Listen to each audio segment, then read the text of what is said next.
It's my pleasure to introduce our moderator, Namir Anani, who is the President and CEO of the Information and Communications Technology Council.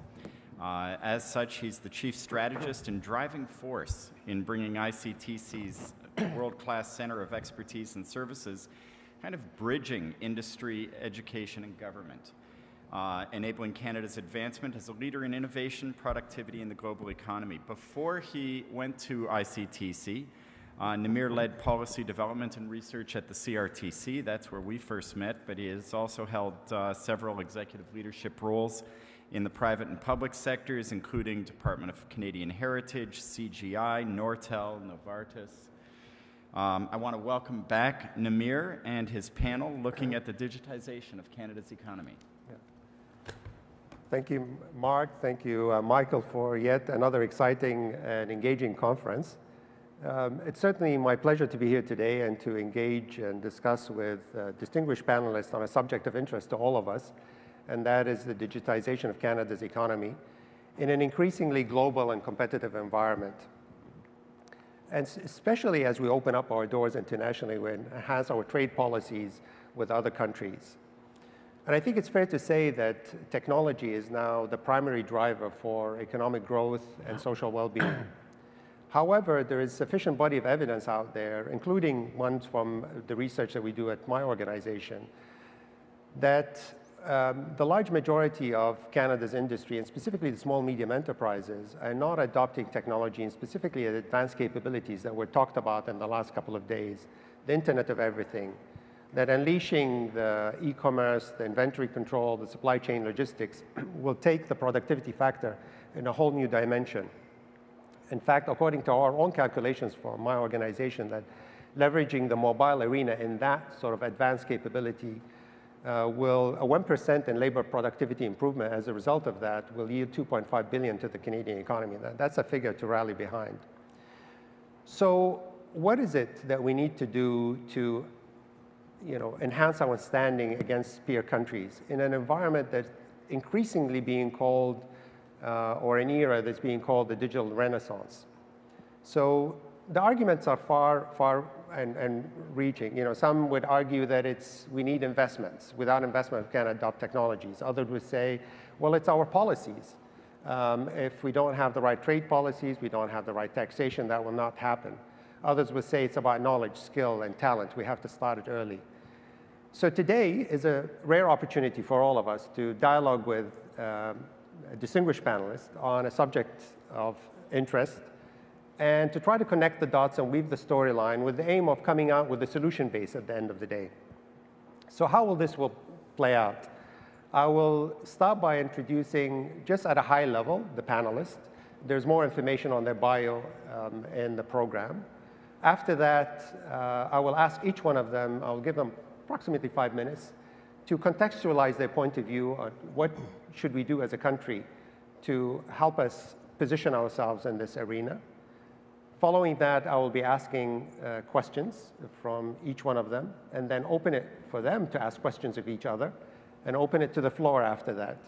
The aim is that we come up at the end of the day with some solutions base going forward on that. So let me start, without further ado, by introducing the panel. So Peter Grant from McCarthy Tétrault Counsel, Tracy Jennings, partner at PricewaterhouseCoopers, tremendous background in media and entertainment. Alison Linehan, which is the president and CEO of Xplornet. Enrique Suaza, who is the country manager for Dailymotion, from a French company, but based here now in Canada. And John Weigelt, who is the Chief Technology Officer of Microsoft. John? Thanks, Namir. Good morning, everyone. John Weigelt from Microsoft Canada. Thumbtack head for those of you on Twitter, so if something catches your eye, be sure to shout it out. I think early on, Namir mentioned this idea of measurement of ourselves against the global community, and this indication around small business and small business helping drive the Canadian economy forward. It's been a question that's been on our mind at Microsoft for some time. How does technology enable the economy? How does it actually help small business? And so we did a study along with the Boston Consulting Group, and we looked around the world, 4,000 different businesses, And these are across the segments, across the landscape. So not just technology business, not just content providers, but businesses of all shapes and sizes. And so we looked in US, Germany, Brazil, India, and China, and we said, we found that small businesses that had adopted technologies, were technology savvy, had more growth potential, grew their jobs, grew their revenues faster than those technology laggards.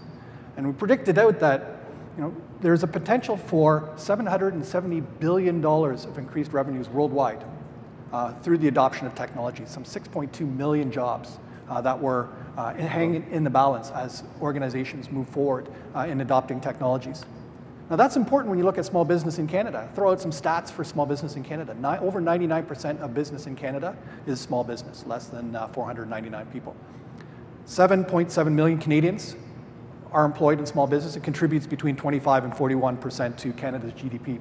So we took that worldwide study and we said, look, let's focus in on Canada. Surveyed 1,000 businesses in Canada, and we truly found that the small to medium enterprise are the growth engine here in Canada. Found as well that those tech-savvy businesses grew their employee base by 16% over the last years.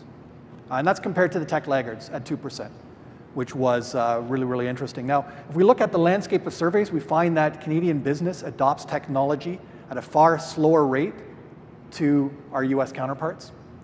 There's some studies that should suggest that for every dollar a US business spends per employee, Canadian business only spends 58 cents. So there's a gap there. A gap in around that spending, and how do we do that? Scratch the surface a little further and you find that the majority of small business self-manages their information communications technology. Right? So they don't bring in outside staff, they don't bring in other teams, they don't have dedicated staff for that, they self-manage these types of things. And so there's a supposition that, or a belief that inexperience is causing these delays, inexperience in how technology can transform the business. In this digital renaissance, technology is impacting every aspect of the business. When we look at the retail sector, big data, analysis, being able to understand that, hey, when that storm's coming, you're going to sell more strawberry Pop-Tarts in your stores, or you're going to understand how your supply chain works differently.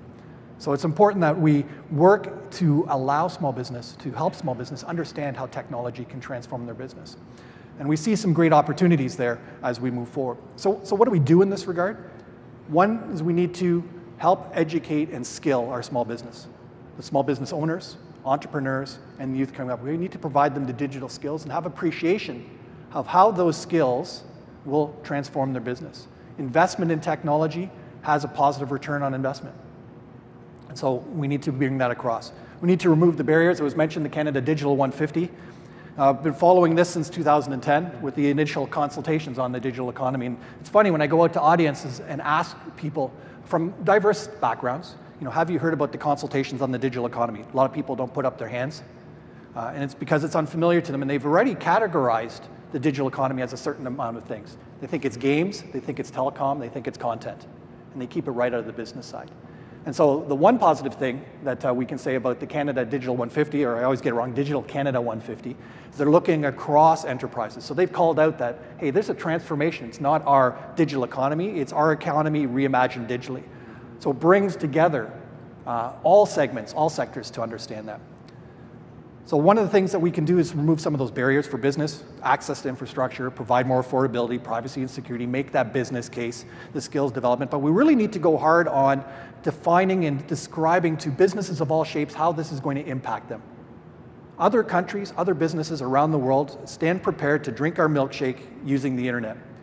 And I'm always struck by an example I've shared in previous talks around a Chilean mining company that's using robotic mining equipment. Right? So this equipment is controlled over the internet from the surface of the mine. Their view is not to be the best mining company in Chile. They want to take this equipment that they purchased in Sudbury, not ship it down to Chile, but use it in Sudbury with miners that are at the surface of the mine in Chile. So using the internet to do things that we traditionally look at being manpower intensive. The same thing with farming, same thing with forestry, same thing with oil and gas. The Internet of Things, big data, all these tool sets are transforming how we look at our business. We need to skill up our workforce to be able to do that. Now, one of the themes that I often hear at conferences like this is a lot of finger pointing. You need to do that. We need to wait for this company to do that. We need to wait for this organization to do that. If only government would do that. We don't need to wait. we can get engaged right now. There's things we can do right now, all of us as a community, to help move the community forward. So at Microsoft, we look at helping people develop their skills from their first experience, exposure to technology, through their formal learning, and then throughout their careers. We show up in person to help educators develop curriculum. We help those IT professionals, those small business owners, move forward. And so as we leave from today's sessions, this week's sessions, we need to ask ourselves, what can we do to move things forward? And then lend a hand for the others to catch up. And so that's a challenge I put to all of us as we help Canadian businesses be successful in the global scene, live where they love, project our know-how around the world in this new world of our economy reimagined digitally. Tracy? Thank you, Namir. It's great to be here, and I think I bring the perspective and want to talk really about tax policy and the importance of tax policy in the digital economy, and give you a bit of an update of what's happening around the globe. When you look at the perspective that we have been very involved in, and me for the last 20 years, is really helping all companies in the value chain, whether that's from the technology, media, and telecommunications side in Canada and around the world. And what we've seen and talked about over the last kind of 5 to 7 years in particular relative to the digital economy is really with the removal of trade barriers, the shift to manufacturing base from high to low cost, the movement of capital and labor, compiled with the technology and telecommunication developments, and the importance of really managing and looking at the ownership of your intellectual property. From a Canadian perspective, it's really important that we have a tax policy that's aligned, that allows our companies to be fairly treated, but also is competitive in the global stage. We kind of say we're not in Kansas anymore. We used to be able to look very insular at what we're doing in Canada, and many countries around the world we're in the same position. But really to regain our strong economic growth, we really need the businesses and governments to work together, but we need tax policy that's competitive. Competitive and incents our small emerging companies and allows them to compete on a global scale. It's also one that allows our bigger companies to really compete in a much more competitive global environment. One where you don't have bricks and mortars, so when you add on the digital economy to that piece, you are more readily available to shift goods. And if you move manufacturing profits to small, low-cost jurisdictions, then companies need to be able to compete, in those jurisdictions. And the competitors that are emerging in today's business models are all different. So we're going to continue to see the need for really Canada to be at the forefront and look at that. The two key aspects of tax policy I want to highlight is really the incentives and importance to provide capital to the small emerging companies in Canada, but also one that helps and ensures that we're competitive and fair as our companies grow around the world. So when you look at a couple of the business models we've talked about extensively, Canada had a good foreign affiliate regime. So it's not a far cry for Canada to look at different landscapes which will allow ownership of intellectual property back in Canada. And we talked about that, I think, last year extensively at the panel. So we need to really ensure we're competitive. And I'll say governments in the last year, we've seen a lot of developments. So governments have really been focused on this question. So back in 2013, the finance ministers of the G20 got together and say, wait a minute, we have a problem now, because with the shift of what the trade barriers, manufacturing, no longer are the governments seeing the tax revenue in the same way that they have in the past. So the Organization of Economic Cooperation and Development developed an action plan, and I'm going to highlight a little bit more detail in the panel, some of the results. But one key focus area I'll just mention is really the shift to digital economy and the impact of that. They released their draft paper in March. The European Commission is also looking at this key issue. And the overall purpose of what they're trying to do is really ensure that the tax regimes are really aligned with economic activity. So over the last 70 years, countries have really developed tax treaties to prevent the double taxation, and I think the challenge on the new digital economy is that you could end up a situation where you have no taxation as opposed to double. So governments are really looking at, really what's the right model, what's the right policy around taxation. When you look at some of the key challenges that you have in the old model, like a television is not a television anymore, the ability to have intellectual property, they generally aligned presence and economic activity with taxation on the corporate side, but when you can have a web server delivering all your product to consumers in a country, then you don't have the same level of alignment. So there's a real change in business model. I want to touch a little bit on some of the perceptions that have been in the market that companies haven't had a fair share of tax, and I think this is really very relevant. And PwC just recently worked with the Council of Chief Executives and to look, in interview, we've done this study around the world, it's really total tax contribution. And I want to highlight the results of the 63 companies we did in Canada, because I think it's key. We showed that an overall tax rate in Canada of Canadian companies is about 1/3.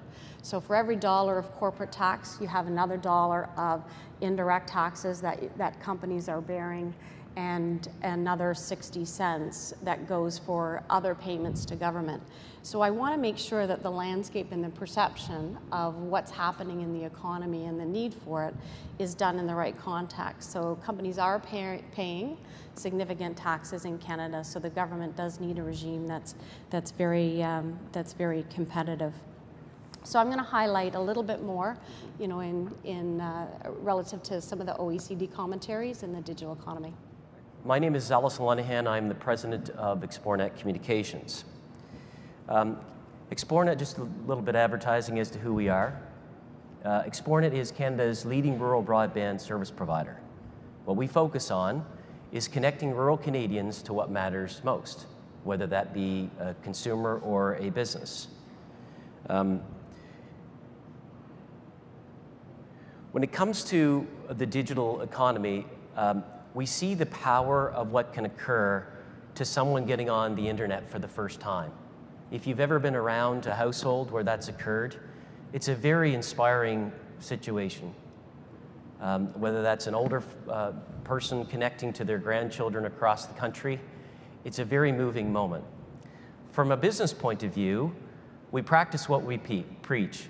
When it comes to the digital economy, Xplornet moved its business to the cloud in the last few years. So we know what it can do not only for the consumer from our subscriber base, but also what it can do for business. Typically, when we focus on connecting Canadians, the topic tends to be around infrastructure. So the deployment of new infrastructure investments across Canada. Well, I can safely say that Canadians have access to the internet. That's not really the story here. Yes, we need to continue to keep pace with the consumption through the broadband network. And in fact, from our specific purpose, we believe that rural Canadians deserve more. That's why we at Xplornet continue to invest in improving our broadband networks this year and for many years to come. But that's not really what we want to focus on in the next few minutes. At the end of the day, this is a story around connecting Canadians around adoption. If you think about it, this is not a rural story, this is a Canadian story, where not every Canadian is connected to the internet. As hard to believe as that is, and in fact, not very long ago, your household wasn't connected to the internet. In fact, as a reminder of how important it is to you, I dare you to disconnect from the internet for the balance of the month. See what happens. It's very, very powerful, and yet, 15 to 20% of urban and rural Canadians are still not fully connected, yet many of them have internet devices in their home. So we have a digital gap. How do we fix this gap? It's our view that when it comes down to all of the great products and services that are offered on the internet, those who have not fully engaged do not believe there's sufficient value. So in order for us to convince them to get online, we need to engage and educate. Think of it this way. We continue to invest in the schools when it comes to the digital economy, so we're building the bricks and mortar, yet we're not spending sufficient time filling the classrooms and then educating them with the key messages that we want as a society. There's what connecting to Canadians means in our view. So I'll leave you with these final thoughts. When it comes to these three pillars, when we think of connecting Canadians, we tend to deviate towards access. Yes, we need to continue to invest in our infrastructure. There is no question that the definition of broadband is different than it was 3 years ago or 10 years ago. It's fundamentally important that we continue to grow. But let's focus on an interesting point. Think about how 100% of Canadians do not use the internet at home. And yet, when it comes to other devices, including mobile, we think about going beyond 100%. Well, let's get to 100% in homes and, in our point of view, businesses, where everyone is connected to the internet and now has the tools for them to access the digital economy.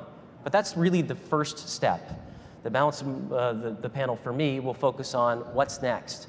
And what next, in our view, is to make sure that we as a society, be it the industry in this room and the government, work very, very closely on a simple principle, which is, what's the message we're trying to take Canadians? Not just people in this room, but every single Canadian. What's the key message? And then we need to educate aggressively as a community on that one message. And I'll leave you at this point. When you think about the panelists and people in the room who sell products and services, what process do you go through to get your market share? It's all about not just making a great product or a great idea, it's about making that come to life. And how we need to do that is take that message to Canadians and ensure that we spend sufficient time and dollars in continually repeating a message around whatever this panel and the community agrees to with one simple message. If we try to confuse them with too many messages all at once, we'll lose them. Stick to one simple message, and then we engage and we educate. Thanks. Thank you. Thanks, Alison. Enrique? Good morning. I'm Enrique Soisa from Dailymotion. If you're not familiar with Dailymotion, I'll forgive you. We're a global video platform. We very much compete with the likes of YouTube and Vimeo on a global basis. We do work regionally, but we also view the exploration of consuming video content in a global sphere. So I look after partnerships and content within Canada. So I approach today's conversation very much from a consumer-facing perspective in terms of how we enjoy content or where that content comes from, whether it's from some of our more traditional linear partners like the broadcasters and production companies, but all the way to the other end of the spectrum, working with very DIY, independent producers and content creators. I've had a just over 15-year career in entertainment, so I've seen the evolution of how we've changed our habits of consuming content. So I often look back on some of my more formative years for some lessons in terms of how we can adapt what has occurred or rather what has occurred and adapt those lessons for where we're hopefully heading currently today. So again, perhaps I'm not, I can't really shed too much light on how regulation can assist my direct involvement other than what I hear from some of my own partners, the producers of content, the filmmakers who are out there, as well as some of the broadcasters. And so I hear, or I may sense that some of the broadcasters can see over-the-top services and open video platforms as competitors to their own market share within Canada, because again, whether it's Rogers or Bell, their market is Canada, and that's fantastic. They do a great job of delivering content and being platforms and IPs for Canada. But I come from an organization that is global in reach, so we are sometimes seen as competition, and that can prove difficult in terms of working with regional partners. But I try to provide the platform and the launching pad for those same partners, whether it's broadcasters or independent creators, to look at the global opportunity, because as as internet has permeated all households and pretty much every studio in Canada and the world, it means that suddenly you now have a very democratic platform to reach the entire globe, and that's how we've seen the growth of YouTube, the growth of Dailymotion, whether in North America or in Europe, and then suddenly anyone can become a content creator, a broadcaster, now have reach, now have an audience, and at the same time also monetize. And now that's where the digital economy can actually impact individuals, can impact small companies, right up to the largest media brands in Canada. And when we hear of the canary in the coal mine, I think it's very accurate. Hopefully we're not. We don't try to be a villain in any of the discussions. Dailymotion really tries to be a platform for partners to utilize and utilize successfully. But we are, again, using that. The analogy is that there is a paradigm shift happening in the consumption of content, whether it's audio or visual content online, and I really want to make sure that I'm involved in the conversation with our partners, with our content creators, so that they can leverage what they have created and really look for continued growth to uncover more audience, whether it's within Canada or on a global level, because it's a huge market and we need to broaden our horizons a little bit. I encourage our own partners to think bigger, think beyond their own territory, think beyond their own existing audience, and look at what perhaps they can achieve if they utilize all the tools at their disposal, if they're working with the right partners. So, when we say that there is something, there's a paradigm shift happening, it's true, because now all content is available. If you look at Game of Thrones this past week, I believe it was on record as the highest, most pirated video content on record in one 12-hour period. And the fact is, from my understanding, HBO turns a blind eye to it because they understand that the growth of even the pirated side of the consumption of that content still adds to the success of its more linear and traditional enjoyment. And it's with that kind of open embrace of future technologies, of the expansion of internet, of looking at new ways of pushing the I suppose the feed of content, or allowing open access to as much as possible to our partners, will ensure that there is growth and that there is success for our Canadian creators of content as well. So I don't know if I have any magic answers today for any of the broadcasters or the holders of IP, but I certainly want to encourage that there is a conversation that looks to broaden the horizons of exploitation of content, of Canadian content more importantly as well, because I think we have